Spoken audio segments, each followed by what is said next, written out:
the Vancouver Hockey Show, the VHS.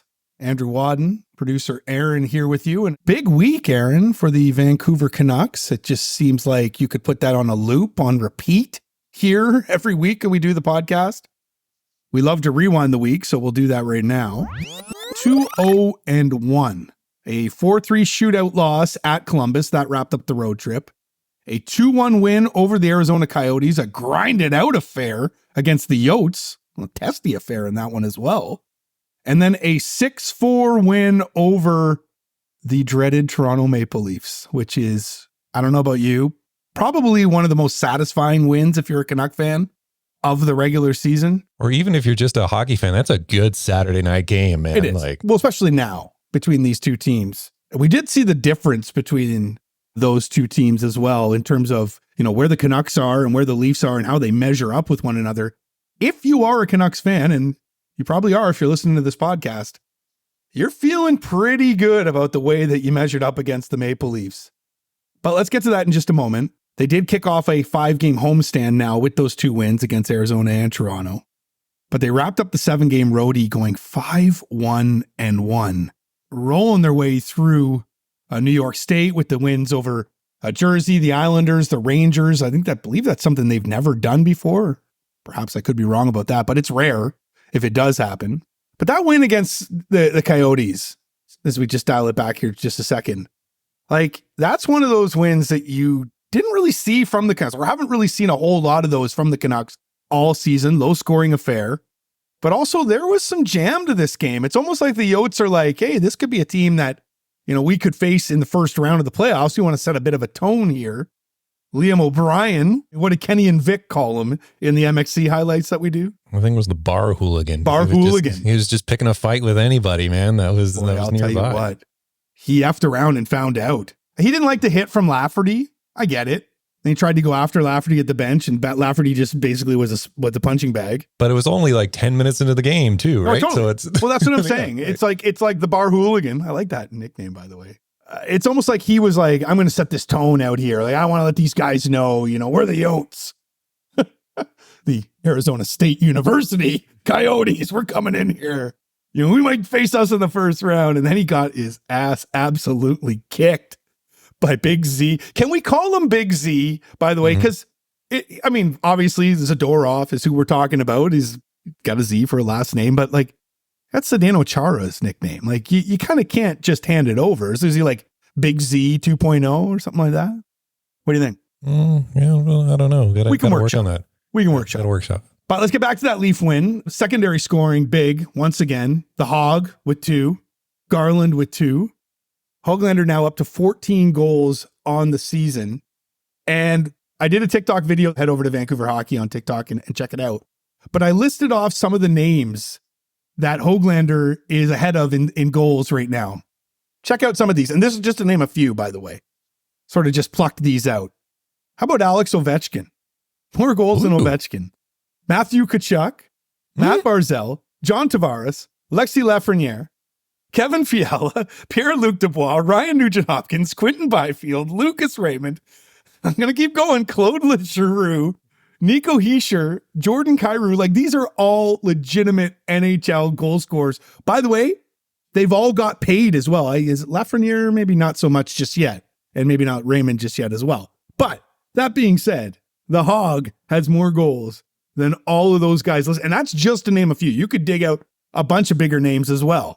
But those are the ones that stood out to me. So, is it too late to have a write-in on the All-Star ballot? Because I think Hoggy should be there, man. Hey, don't steal. That's J-Pat's material. I saw that. Oh, I didn't even see that. I'm just thinking. Yeah. Great minds. Sorry, J-Pat. Yeah, all right. Yeah, I saw J-Pat tweeting the same thing.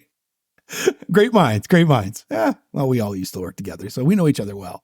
The Demko was a little uncharacteristic, I thought, on the 2 Nylander goals. Now, the first one, Myers, there was a big screen. Mm-hmm. And I know that Demko said post-game that he thought he should have it. And Demko probably thinks he can have everything because he pretty much can. But a little uncharacteristic from Demko, but a little uncharacteristic from the Canucks as well, because they also blew that 3-goal lead. But nonetheless, they got the win. I think when I was talking about the comparisons there at the start, if you're sort of measuring up between the Leafs and the Canucks, I think there are a couple of things really stand out for me. I mentioned the secondary scoring. So that bottom six. And I know people are hassling me on social media about calling Bluger's line the third line. They say you should call them the second line. Sure, whatever you want to call it. But they're chipping in. And I don't think many people saw them doing what they're doing right now, especially just with the sort of ragtag line that it is. I know people are struggling to come up with a nickname for it. Put it this way, you might as well call them the production line, because that's what they do. They produce between Bluger and Joshua and Garland. So there's that. The Leafs definitely, their bottom six just doesn't measure up to the Canucks. But it's the size of the defense as well. And the blue line has been an issue for Toronto for years. And it's probably one of the reasons why they can't get over the top. But it's not even just the size of the defense. It's how they defend in their own zone. The Leafs are all over the place. The Canucks are so structured. Once they slip, you can really see it as well. And Tocchet doesn't allow it. Wasn't there a sequence when the Canucks were in their zone for like 2 minutes and 15 seconds just playing keep away? It was like, That's common though. If you have watched any Leafs games, their defense and their play in their own zone it's like their hair's on fire.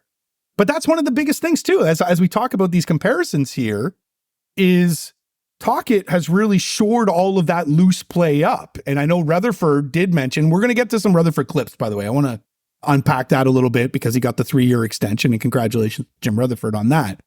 But that was one of the things that, they played loose under Bruce Boudreau. He talked about how they just didn't, like, Bruce had a way he wanted to play and it didn't jive with them. And that is something that they've nipped in the bud now. And defensively, and you hear Tocchet talk about the guts of the ice, like that, they protect the guts of the ice. The Leafs, their guts are hanging all over the place in the defensive zone. So that's a big comparison there, a big difference between the two teams. And again, like, these are both teams. Like, if you went into the start of the season, if you said the Leafs were a cup contender, people might laugh at you. But like, on paper, you look at that lineup and you go, yeah, sure. The start of the season, I don't think many people were saying that about the Canucks at all. Now, it's a much different story, obviously. Well, you compare to last season, I kind of had a feeling watching the game that there was kind of an old habit coming back, because Leafs get 3 quick goals. Then there was the overturned Bertuzzi one. But I just saw that deflation in the team, right? Like, it was prominent for me last season, where whenever adversity would really come in, they would just go so deflated and just be like, oh, woe is me. And then, like, the game would just get out of hand. Right. But I think that goal by Garland right at the end of the second was the nice turning point to kind of like, okay, come on, guys, we can clean this up. I just saw that shot of the bench and everybody was just like, oh, woe is me. And it's like, no, guys, come on. It's only the second. Yeah, that's a huge goal as well. You're absolutely right, because they had blown that lead. So it was 3-3, and then a minute left in the second period, and Garland gets that goal with a nice twirl, by the way. I tweeted that he's got the Chichi Rodriguez celebrations down right now. But then keep in mind, too, like, they allow that shorthanded goal to Mitch Marner to even the game back up. But you talked about that, like how last year the wind would be completely out of the sails. But they didn't at all. Like, Tocchet talked about it post-game. He said, no, JT Miller was like, don't worry, coach, we got it. And they did. Power play scored twice. Like Tocchet said, it won them the game in the end.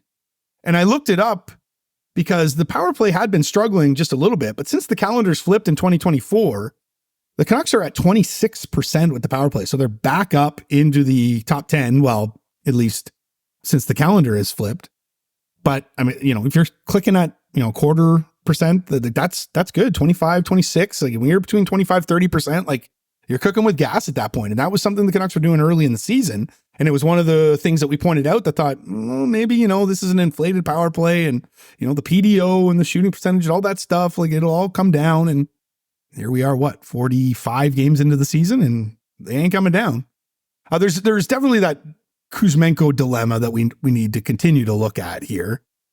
I thought he was better against the Leafs. There was a lot of stick tapping from him right at the start of the game. He really wanted to make something happen. Beaver tail slapping there. I thought he was better against the Leafs, but if you go down and you look at the time on ice, and he was the second lowest next to Sam Lafferty, and he's not getting power play time now as well. So he played 10:42 in the game. He had 20 seconds of power play. So at evens, he was at 10:22, which is better than the 5 minutes and change that he played at evens against Arizona. sat the entire third period against Arizona. Pointless in 10 games now for Kuzmenko, 0 goals as well. I'm just going to dive into him just a little bit more, a little bit later on here. But just to put a bow here on that Leaf game and just sort of the week, that was the 82nd game behind the bench that Tocchet had coached with the Canucks. His record, Aaron, 51, 23, and 8. That's good for 110 points. 110 points last year would have been the 6th most in the NHL, but it would have been the 2nd most in the West because Vegas had 111 last year. So you can see where the Canucks are trending under Rick Tocchet, and it looks like that trend is going to continue now throughout this season. Okay, let's dive into a few things, though, from the road trip and just some things I think that are sticking out to me. I want to start with Dakota Joshua. He had the game-winning goal against Arizona. He's got 12 goals on the season. We talked about how Nils Höglander has established himself a new career high and counting. Well, same with Dakota Joshua. I love this. I saw somebody dig up this stat, and so I had to confirm it for myself, but it is true.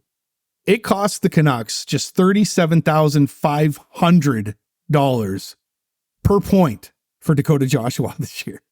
That's the 4th lowest in terms of cost amongst NHL forwards on standard contracts, not entry levels, just on standard contracts. In comparison, Aaron, it cost the Canucks $289,473 per point for Andrei Kuzmenko. You can see the value that the Canucks are squeezing right now out of Dakota Joshua. Now, Dakota Joshua might get squeezed out of the team in terms of, the salary cap. And, we've talked about that on the pod here, is that cap is going to get worse for the Canucks as we move forward, whether it's the Hronek deal that's going to have to happen. Obviously, Elias Pettersson, which is everybody's hoping and praying for right now, that's going to add to it. And then, of course, the OEL buyout that's going to inflate to over $2 million next year. So they're going to have difficulty keeping all the players that they're keeping. We've talked about that already throughout this podcast since we started, but Dakota Joshua probably will be one of those guys. We'll have to see, though. Second line, or whatever you want to call this line right now, I don't really know where they fit. The Twilight Zone line? Yeah, that's a great name right now. They are in the Twilight Zone, the Abyss. Combined for, this is on the road trip, by the way. So I'm talking about Suter and Kuzmenko and Mikheyev. They combined for 2 points on the road trip. Kuzmenko, of course, was a healthy scratch to start the trip in St. Louis. As a line, they played 6 games on the road trip together, 56 minutes and 25 seconds. At 5-on-5, they were under 50% in the analytics in shot share, expected goals, and high danger chances. They're outscored 2-buzz. And as I mentioned, Kuzmenko doesn't have a goal now in 10 games. You ready for this? You sitting down, by the way? Because I know this guy's your boy. Mikheyev doesn't have a goal in 14 games, Aaron. It's so painful. It is painful. And you see that they, went out, pursued him in free agency. And you know how free agency works. You're pretty much always going to overspend, especially if a person's in demand, which Mikheyev was at that time. And don't get me wrong, he has produced this season. He just hasn't been doing it as of late, but he does have 10 goals. So he does have double-digit goals. His career high is 21 that he did back in the 21-22 season as a Toronto Maple Leaf. So I haven't completely written off Mikheyev, but I have written off that combination of the second line. They're going to have to try to find a different mix. Perhaps it's Höglander. Höglander's got 14 goals, predominantly on a fourth line. He gets moved up into the top 6, but generally finds his way back onto that fourth line. Sometimes finds himself. Has he been? I think he had 1 healthy scratch this year. Yeah, that sounds about right. Yeah, which is at this point, I don't think that's even an option. I hope that's not an option. And when you hear Rick Tocchet praise him after the games, and that's the thing with Rick Tocchet too. It's not all about points with him, right? You do have to play a quote unquote 200-foot game, especially if you're someone playing in the bottom 6. So it's not always about points. And Kuzmenko's a pretty good example of that, although he's not getting any at all right now. But didn't Höglander have 2 goals in 2.5 minutes on the road trip or something? Yeah, he did against the Rangers. And then he was the low man the next day or the next game with time on ice. And that just shows you the coach wasn't trusting him because defensively he wasn't doing what he needed him to do. But he did acknowledge those 2 goals, and they were beauties. Remember the one between the legs? And that's against Shesterkin as well. This isn't just This isn't John Garrett in net. No offense to Cheech. So going to have to figure out exactly what that second line is, what the right combination of that second line is. But right now, it ain't working.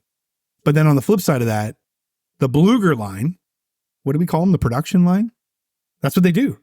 And of course, we're talking about Bluger, Garland, and Joshua. They had 5 points each on the road trip. Each, Aaron. 2 points combined for that second line. These guys have 15. Garland had 3 goals. Joshua had 2, 18 high danger chances over the 7-game road trip. And you can see it as well. When they're out on the ice, they are creating.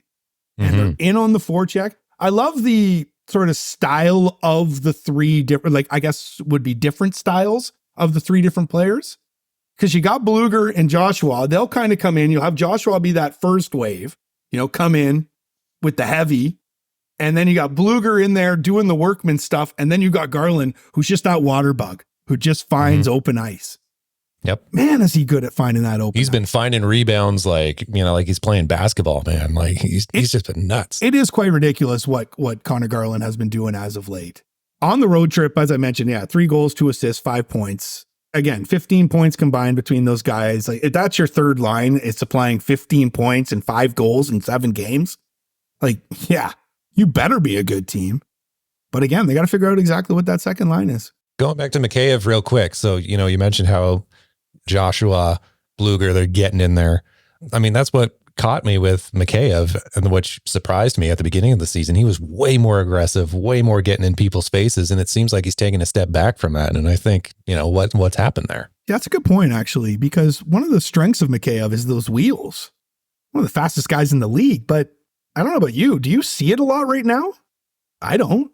No. Yeah. No, I barely noticed him on the ice, to be honest. Yeah, they got to find a different mix with that second line. It's just not working right now. But again, these are the kind of things, though, that you can sort of gloss over when your team just continues to win.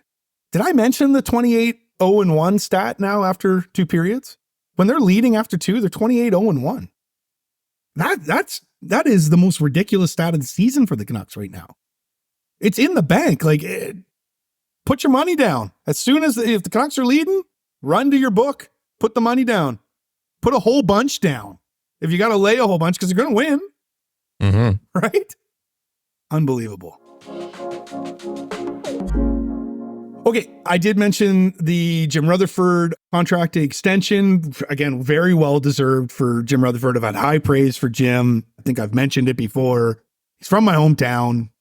So kind of got some sort of pride in myself because of the fact that there's very few NHL players have come from my area, and Jim Rutherford was one of them. And just, you look at what he's done over his career. I mean, just cups at every stop. And, this could be the year for the Canucks. It doesn't even sound ridiculous to say that now. This legitimately could be the year for the Canucks. And Jim Rutherford got his fingerprints all over this. Now, one of the biggest things that people are talking about, and one of the things that we talked about last week with our buddy Rick Dollywall, was, what's the decision at the trade deadline? What's this team going to do? Are they going to go, quote unquote, all in, make a move? Here's Rutherford on the decision to make at the trade deadline. Well, you can make the right changes and it can still not work. So there's a risk in it. But there's also a risk in not trying to improve the team when you get to a certain level. And I've seen that with teams where I say, wow, that team's pretty good. And then they don't do anything. So that's what we talk about. We've been talking about that for a month now within our hockey operations, trying to decide what we want to do.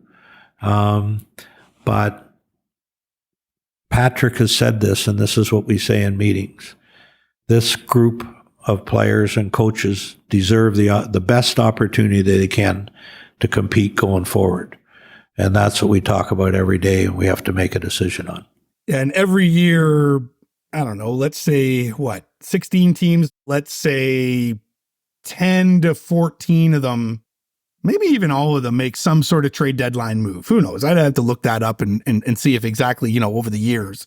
But generally teams that are, get themselves into the playoffs, especially the ones at the top, make a big move. Might move a player that they didn't want to move, whether it's in a prospect, maybe move a draft pick that, they didn't really want to move, but they thought could put it over the top to win a Stanley Cup. But guess what? Of those, 16 teams, only one of them will hoist the cup at the end. So there is a risk involved. And, we talk about guys like Nils Höglander. I don't know about you. I'm not trading Nils Höglander. Like if he's a piece that people are calling about, no, sorry, not happening now. Right? And we've talked about the Kuzmenkos and, maybe even Mikheyev could be on the list. I don't know. But again, could you be upsetting the apple cart by doing that? Is that the right term, by the way? I think I used it right there.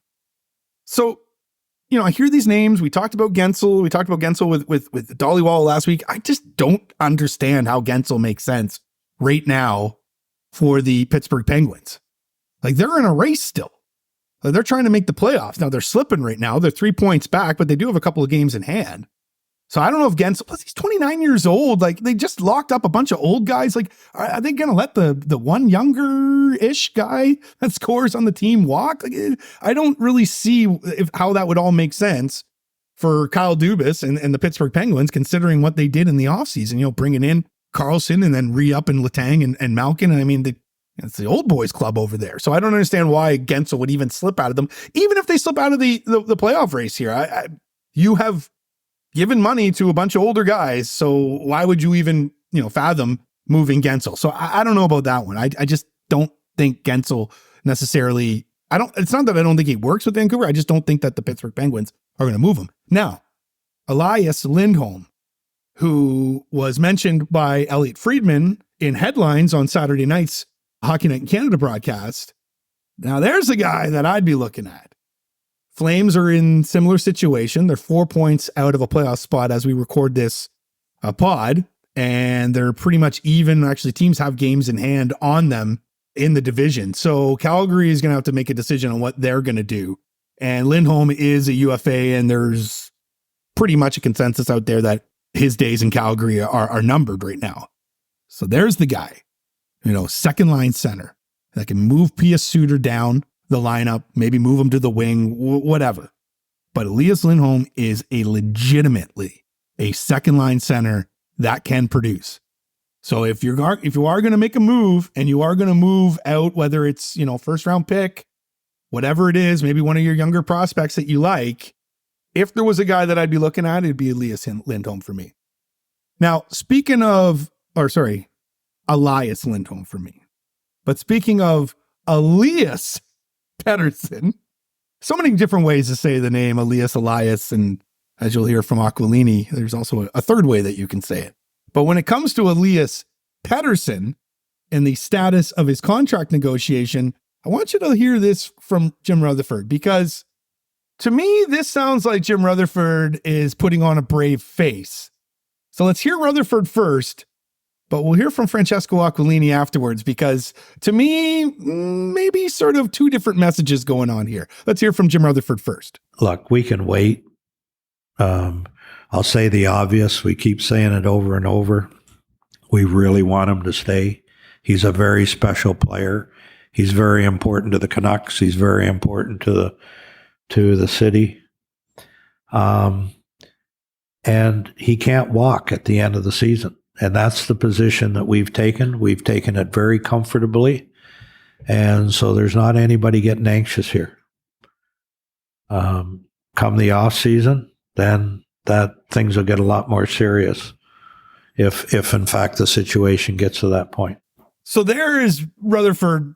I don't want to say drawing a line in the sand, because that might be a little bit too harsh, but digging his heels in a little bit, right? Like, yes, we want the player. We love the player. We'd love him to be here. However, he can't walk. So we still hold the cards here, is what Rutherford's sort of putting out there, right? Now, it is going to get to the offseason. It is. I'd be completely blown away if they announce a Elias Pettersson contract signing between now and the end of the season, like end of the playoffs. I don't see it happening right now. Pettersson was asked about it. He basically just said, we'll talk about it in the offseason. There is a risk obviously involved by going down this road even further and letting him get closer and closer to that RFA year. However, when you hear Rutherford sort of, pump his chest out a little bit and sort of let it be known where the Canucks stand, unprompted, They tried to move on to the next question, and Francesco Aquilini jumped in with this. And I'd just like to add that from an ownership perspective, we really want Elias to stay. I mean, we're hoping that, Jim can come to a conclusion with the agent and Elias, and hopefully we can get that done. Who the hell is Elias? Like, seriously. Francesco, I'm not someone that loves to go after the owner. I leave that to other bozos. But Francesco, if you want to sign this player, if you want him to be a cornerstone, perhaps see that 40 in the rafters one day, can you just get the guy's first name right? Please. Please. So it's kind of funny because, you hear Rutherford and he's sort of, like I said, sort of just drawing the line in the sand, letting the people know, like, hey, this is where we stand. And then you got the owner being like, but we really do want you. Please don't leave. Please don't leave. Please. Elias. It's Elias, people.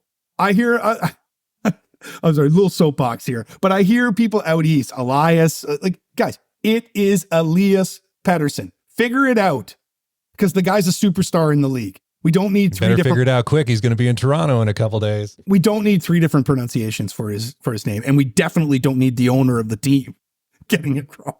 So keep an eye on that, though. This is definitely a story. We do these negatives, positives after every game on our TikTok, but this is a negative that's sort of just simmering a bit on a back burner. And I don't want to get anybody's, get them some fear into Canuck fans right now, because I'm not saying that, but they're just something to monitor, most definitely. And I'm sure people will be. Lastly, on Kuzmenko, this one was very, very interesting.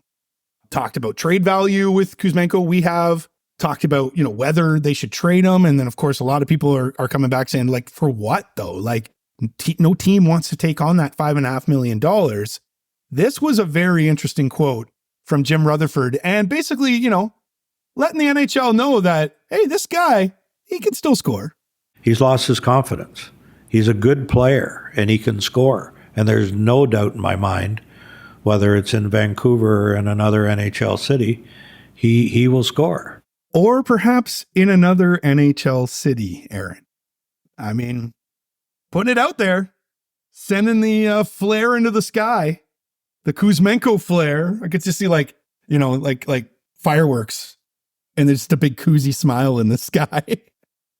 Pick me, bring me in. Do I think there's value for Andrei Kuzmenko? Yes. Do I think that value has been suppressed heavily? Yes. But could there be a team out there that could look for Andrei Kuzmenko, that would be interested in Andrei Kuzmenko? Now, would the Canucks be interested in perhaps eating some of the money? Right? I mean, look at a team like the Washington Capitals. They've got themselves in a playoff position just outside, actually. 1 point out right now of the second wild card in the East. But they are one of the lowest scoring teams in the NHL. And we know the Russian connections that they do have there. They're third worst in the league in terms of scoring.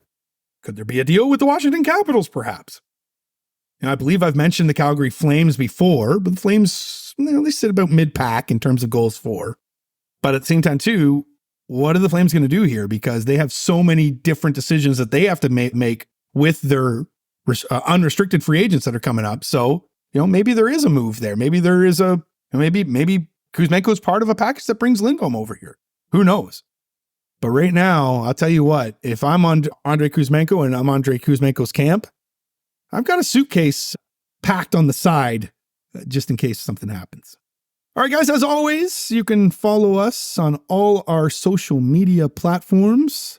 Just head over to sportshouse.ca. That's HAUS. Everything is there, and you can follow us and get all the podcasts there as well. It's your one-stop shop for everything that is the Vancouver Hockey Show.